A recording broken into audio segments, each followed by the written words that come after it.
తాడిని తన్నేవాడుంటే వాడి తలదన్నేవాడుంటాడని మన పెద్దలు ఊరికే అనలేదు. ఈ సామెత ఇప్పుడు అగ్రరాజ్యం అమెరికాకు అక్షరాలా సరిపోతుంది. ప్రపంచ రాజకీయాల్లో ఎవరిని తక్కువ అంచనా వేయకూడదు. ఎప్పుడు ఎవరి అవసరం వస్తుందో చెప్పలేం. ఒకప్పుడు మన దేశం మీద ఆంక్షల కత్తి దూసి మనల్ని ఆర్థికంగా దెబ్బతీయాలని చూసిన అమెరికాకే ఇప్పుడు దిమ్మ తిరిగే షాక్ తగిలింది. వాళ్ళు వేసిన పాచిక వాళ్ళకే పారలేదు. భారతదేశం విధించిన కొన్ని కఠినమైన టారిఫ్ల దెబ్బకు అమెరికాలో ఏకంగా వాళ్ళ నేషనల్ ప్రైడ్గా చెప్పుకునే నాసా సంస్థకే తాళాలు వేసే పరిస్థితి వచ్చింది. ఇది వినడానికి ఆశ్చర్యంగా ఉన్న ఇదే నిజం. అసలు కథేంటో ఈరోజు వివరంగా తెలుసుకుందాం. అమెరికా ఫైనాన్షియల్ క్రైసిస్ నుండి మన తేజస్ యుద్ధ విమానాల గర్జన వరకు, రష్యా ఫ్రాన్స్ మధ్య నలిగిన మన ఆయిల్ ట్యాంకర్ నుండి చైనాకు మనం ఇస్తున్న రివర్స్ పంచ్ వరకు ఎన్నో ఇంట్రెస్టింగ్ విషయాలు మీకోసం ఎదురు చూస్తూ ఉన్నాయి. అంతకంటే ముందు ఒక చిన్న రిక్వెస్ట్, మీరు మా ఛానల్ సబ్స్క్రైబ్ చేసుకోకపోతే వెంటనే సబ్స్క్రైబ్ చేసుకోండి. మీ సపోర్ట్ మాకు చాలా ముఖ్యం. మీ చిన్న లైక్, సబ్స్క్రిప్షన్ మాకు మరిన్ని మంచి వీడియోలు చేయడానికి కొండంత బలాన్ని ఇస్తుంది. దాంతోపాటుగా మీరు ఏ ఊరు నుండి ఈ వీడియో చూస్తున్నారో కామెంట్ చేయండి. అది పల్లెటూరా లేక సిటీయా అనేది కూడా రాయండి. మా వ్యూవర్స్ ఎక్కడి నుండి మా వీడియోలను చూస్తున్నారో మాకు ఒక ఐడియా ఉంటుంది. ఇక అసలు విషయంలోకి వెళ్ళిపోదాం. ముందుగా మనం అమెరికాకు ఇచ్చిన రివర్స్ పంచ్ గురించి చెప్పుకుందాం.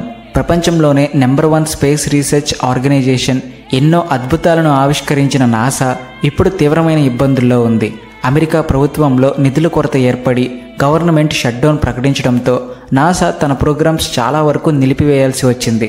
ఎంత దారుణమైన పరిస్థితి అంటే అంతరిక్ష విజ్ఞానం, ప్రయోగాల గురించి ప్రపంచానికి సమాచారం అందించే వాళ్ళ అధికారిక వెబ్సైట్ను కూడా పూర్తిగా మూసేశారు. వాళ్ళ సోషల్ మీడియా అకౌంట్లన్నీ కూడా సైలెంట్ అయిపోయాయి. రోజువారీ అప్డేట్లు కూడా ఆగిపోయాయి. ఈ షట్డౌన్ ప్రభావం చిన్నదేమీ కాదు. ఇంటర్నేషనల్ స్పేస్ స్టేషన్ ISSలో ఉన్న స్పేస్ క్రాఫ్ట్, సోలార్ సిస్టంలో తిరుగుతున్న ఎన్నో ఉపగ్రహాలను గమనిస్తూ అబ్జర్వ్ చేస్తూ ఉండడం వంటి అత్యంత ఇంపార్టెంట్ పనులు కూడా నిలిచిపోయాయి. ఉపగ్రహాల సెక్యూరిటీ ప్రశ్నార్థకంగా మారింది. చంద్రుడిపైకి మనిషిని పంపే ప్రాజెక్టులు, ఇతర యూనివర్సిటీలతో కలిసి చేసే పరిశోధనలు అన్నీ ఎక్కడికక్కడ ఆగిపోయాయి. వేలాది మంది నాసా ఉద్యోగులను జీతాలు లేకుండా ఇళ్లకు పంపించేశారు. ఇదంతా ఎప్పుడు జరిగిందో తెలుసా? భారతదేశం అమెరికాపై భారీ టారిఫ్లను విధించిన క్లిష్ట సమయంలోనే ఈ సంక్షోభం రావడం మనం గమనించాలి.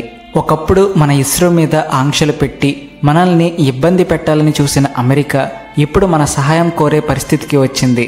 నిజానికి అమెరికా తలుచుకుంటే ఈ కష్ట సమయంలో తమ పనులను ముందుకు తీసుకెళ్లడానికి ఇస్రో సహాయం తీసుకోవచ్చు. కానీ అగ్రరాజ్యం అనే అహంకారం, ఇప్పటికే మనపై టారిఫ్లు విధించామన్న మొండితనం బహుశా వాళ్లను ఆ పని చెయ్యనివ్వకపోవచ్చు. ఏదేమైనా ఈ సంఘటన మనకు ఒక గొప్ప పాఠాన్ని నేర్పిస్తుంది. టెక్నాలజీ రంగంలో ఎంత ఎదిగినా ఆర్థిక స్థిరత్వం లేకపోతే ఎంతటి సంస్థ అయినా సరే కుప్పకూలిపోతుందని ఇది నిరూపిస్తుంది.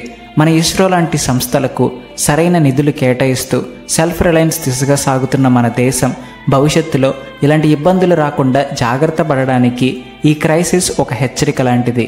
ఒకవైపు సూపర్ పవర్ అమెరికా ఆర్థికంగా పతనమవుతూ ఉంటే, మరొక వైపు మన దేశం రక్షణ రంగంలో ఎలా దూసుకుపోతుందో చూడండి. మన గర్వకారణమైన తేజస్ ప్రోగ్రాం నుండి ఒక అద్భుతమైన న్యూస్ వచ్చింది. మన స్వదేశీ యుద్ధ విమానం తేజస్ MK2 తొలి ప్రయోగానికి తేదీ ఫిక్స్ అయింది. ముందుగా 2025లో అనుకున్న కొన్ని కారణాల వల్ల ఇది 2026 ఫస్ట్ క్వార్టర్లో గగన విహారం చేయనుంది. తేజస్ ప్రాజెక్టులో 2 వేరియంట్లు ఉన్నాయి. ఒకటి అమెరికాకు చెందిన జనరల్ ఎలక్ట్రిక్ F404 ఇంజిన్తో నడిచే తేజస్ MK1, రెండోది దానికంటే ఎంతో శక్తివంతమైన F414 ఇంజిన్తో పనిచేసే తేజస్ MK2. అయితే ఇక్కడ ఒక కిటుకుంది. మనం కేవలం ఇంజిన్లను కొనుగోలు చేయడం లేదు. మాకు చేపలు పెట్టొద్దు, చేపలు పట్టడం నేర్పండి అన్నట్టు ఈ ఇంజిన్ తయారీకి సంబంధించిన 80% టెక్నాలజీని కూడా మనం అమెరికా నుండి తీసుకుంటున్నాం. దీనికోసం దాదాపు $1 బిలియన్ ఒప్పందం కుదిరింది. తేజస్ MK2 అనేది మన భారత వాయుసేన కోసం తయారు చేసిన 4.5వ తరం అత్యాధునిక యుద్ధ విమానం. ఇది మన పాతబడిన జాగ్వర్, మిరాజ్ 2000, MiG-29 విమానాల స్థానాన్ని భర్తీ చేస్తుంది. దీని స్పెషాలిటీ ఏంటంటే ఇందులో మన దేశీయంగా తయారు చేసిన ఉత్తమ AESA radar, electronic warfare suit వంటివి అమర్చారు. అంతేకాదు ఆస్త్ర, బ్రహ్మోస్ నెక్స్ట్ జనరేషన్ వంటి మన దేశీయ ఆయుధాలను కూడా దీనికి సులభంగా కనెక్ట్ చేయొచ్చు. ఈ ప్రాజెక్టులో మరో గొప్ప విషయం ఆత్మనిర్భర్ భారత్. ఈ విమానం తయారీలో ఉపయోగించే దాదాపు 82% ముడి సరుకులు, పరికరాలు మన దేశంలోనే తయారవుతాయి. మన లక్ష్యం కేవలం 82% కాదు, భవిష్యత్తులో దీన్ని 90 నుండి 95% తీసుకెళ్లడమే మన ధ్యేయం. ఒకసారి ఇంజిన్ సప్లై చైన్ సెటిల్ అయితే దాదాపు 110 నుండి 120 విమానాలను భారీ ఎత్తున ఉత్పత్తి చేయడానికి మన హిందుస్థాన్ ఏరోనాటిక్స్ లిమిటెడ్ HAL సిద్ధంగా ఉంది. ఈ విమానాల తయారీని స్పీడప్ చేయడానికి భారత ప్రభుత్వం ఇప్పటికే $1 బిలియన్ ఆర్డర్లతో ఉన్న HAL సంస్థను పునర్నిర్మించే పనిలో పడింది. ఫ్రాన్స్ చేతికి చిక్కిన రష్యా నౌక గురించి ఇప్పుడు చెప్పుకుందాం. మరో ఇంటర్నేషనల్ రాజకీయ చదరంగం గురించి తెలుసుకుందాం. ఈ కథలో భారతదేశం, ఫ్రాన్స్, రష్యా మెయిన్ క్యారెక్టర్స్. రష్యాకు చెందిన నయారా ఎనర్జీ అనే కంపెనీ మన దేశంలో భారీ ఎత్తున పెట్టుబడులు పెట్టింది.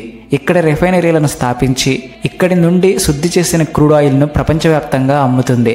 అయితే రష్యా యుక్రెయిన్ యుద్ధం నేపథ్యంలో వెస్ట్రన్ దేశాలు రష్యాపై కఠిన ఆంక్షలు విధించాయి. ఈ ఆంక్షల నుండి తప్పించుకోవడానికి రష్యా షాడో ఫ్లీట్ అనే ఒక దొంగచాటు మార్గాన్ని ఎంచుకుంది. పాత నౌకలను ఉపయోగించి ఎవరికీ అనుమానం రాకుండా తమ క్రూడ్ ఆయిల్ను రవాణా చేస్తుంది. ఇలాంటి ఒక షాడో ఫ్లీట్కు చెందిన ట్యాంకర్ను ఫ్రాన్స్ వాళ్ళ నేవీ అట్లాంటిక్ మహాసముద్రంలో పట్టుకుంది. ఈ ట్యాంకర్ ఎక్కడికి వస్తుందో తెలుసా? మన భారతదేశంలోని గుజరాత్లో ఉన్న వాడినార్ పోర్టుకు. అక్కడ ఉన్న నయారా ఎనర్జీ రిఫైనరీకి ఆ క్రూడ్ ఆయిల్ను డెలివరీ చేయాల్సి ఉంది. ఈ సంఘటనతో యూరోప్ దేశాలు రష్యాను ఎలా టార్గెట్ చేస్తున్నాయో అర్థమవుతుంది. ఈ గొడవల వల్ల భారతదేశంలో పనిచేస్తున్న రష్యన్ కంపెనీలకు తీవ్ర ఇబ్బందులు ఎదురవుతున్నాయి. పులికి గొడవ మధ్యలో నక్కబలైనట్టు ఈ పెద్ద దేశాల గొడవల్లో మన వ్యాపారానికి కూడా దెబ్బ తగులుతుంది. మన క్రూడ్ ఆయిల్ సరఫరాకు ఆటంకం కలిగితే భారతదేశం ప్రతి సంవత్సరం 8 నుండి $10 బిలియన్ నష్టాన్ని చూడాల్సి వస్తుందని రష్యా అధ్యక్షుడు పుతిన్ ఇప్పటికే హెచ్చరించారు.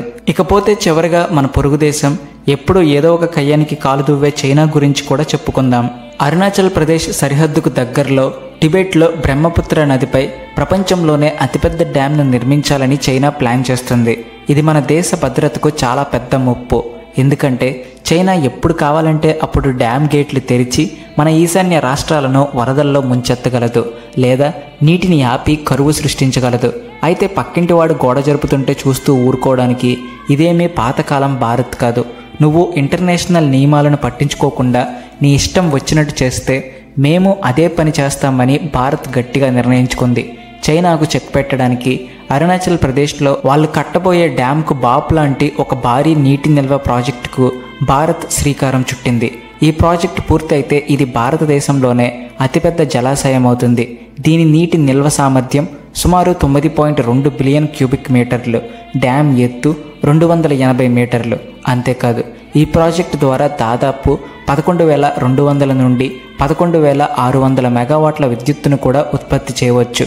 ఇది ఒకే దెబ్బకు 2 పిట్టలు కొట్టడం లాంటిది. ఒకవైపు చైనా దూకుడుకు అడ్డుకట్ట వేయడం, మరోవైపు దేశానికి అవసరమైన నీరు, విద్యుత్తును ఉత్పత్తి చేసుకోవడం. సో చూశారుగా, ప్రపంచపటం మీద మన దేశం ఎలా తనదైన ముద్ర వేస్తుందో. ఒకప్పుడు చిన్న విషయాలను కూడా వేరే దేశాలపై ఆధారపడిన మనం ఇప్పుడు అగ్రరాజ్యాలకే సవాలు విసురుతున్నాం. మన శాస్త్రవేత్తలు, ఇంజనీర్లు, సైనికులు, మహానేతల కృషి వల్లే ఇది సాధ్యమవుతుంది. ఈ విషయాలపై మీ అభిప్రాయం ఏమిటి? భారత ప్రభుత్వం తీసుకుంటున్న ఈ నిర్ణయాలు సరైనవేనా? మీ అభిప్రాయాన్ని కామెంట్ సెక్షన్లో చెప్పడం మర్చిపోవద్దు. జై హింద్.